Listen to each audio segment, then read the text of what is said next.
This is the road to Mount Yibby.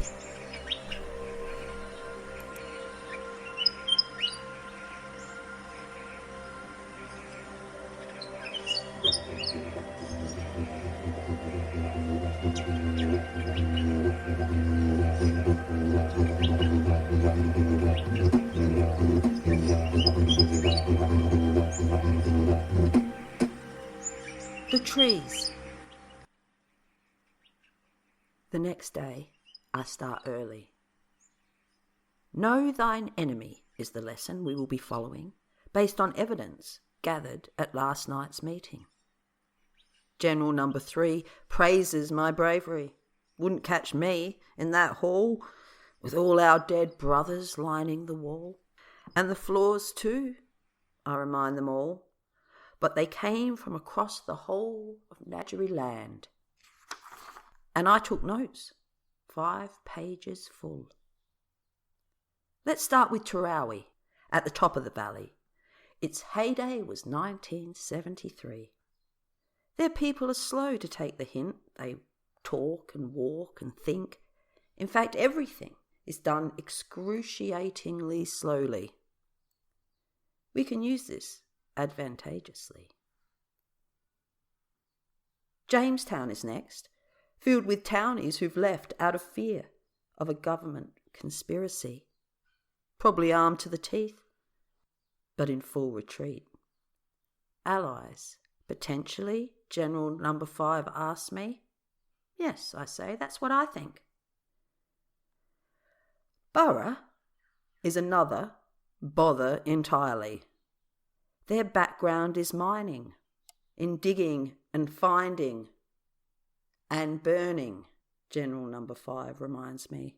Copper doesn't come away easily. The ancestors used it for healing, says General Number 1, quietly shaking out her stiff arm. I'm angry, and it's not even 9. The mines were part of the genocide.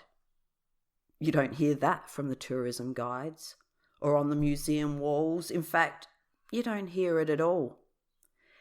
In fact, even their own guy, Edward Eyre, said that Mount Bryan was the start of a trading route called Mount Yibby then, and it went to the Gulf of Carpentaria. That's how far. Acting like there was nobody here. As if the Silk Road could disappear. Which brings us to Clare. Food has always been grown there. Another idea you won't hear from the winemakers especially, who come along to all these things. Want to be the beverage of choice at every gathering. Every situation needs a taste sensation and on and on and on, and then call it marketing. Can't believe they care about Hallett happenings. But they came along to the meeting. Logos worn proudly on shirts tucked in. They came to Hallett, an hour from Clare. I thought, we should aim to stop the tourists there. 5 generals stand before history. I lay it all out carefully. Traced the towns in a map on dusty North Terrace, the one that leads from the Barrier Highway to the Dares Hill Drive. Walkers and riders on trails, Hyson and Mawson. With my boot, I trace them. This is where we'll get them. Here and here and here, and then the big one. At the AGL rally in the heartland, through the valley, at night, when they can't see. Genius, the generals say to me, almost unanimously. It's General Number 4 again, questioning me. It's the murder of people. Is that what you're saying? Did you think this was a game we were playing? We are destroying infrastructure, see? Can't take down the windmills or the highway, but we can take away people's feelings of safety. We can do that in several different ways, in different places. And the people of Hallett, they will assist us. We will employ their disdain for visitors. Well, I will. Meanwhile, you generals will distribute the news. Find volunteer heroes from among your crews. Rush like the wind that comes up in the afternoon. I leave the generals to their recruiting. I'm starting reconnoitring. Unga in Ghana. Now, this place, here. Nadriland. My time, even if it's not my songline. I'm trying for understanding. Philby suggests we go driving. See the windmills that have got the whole town tilting. Can we see them from Mount Brian? I ask him. I'm not lying. But I won't deny it. I've got my eye on a different outcome to Philby, who is thinking romantically. He says, sure thing. I say, Bossy, you coming? Billy Dare or John Hallett? Which arsehole do I hate best? Billy Dare killed women around here, 3 of them, 3 white ones at least. It's well known that he followed the Nadri women and copied them, stalked them more lightly, dispersed them, definitely. And Hallett, he did too.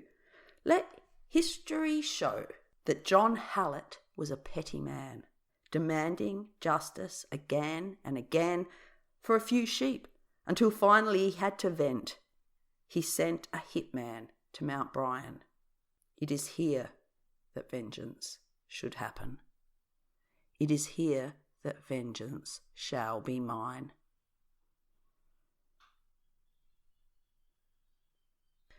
When Philby and I are driving, he asks what's on my mind.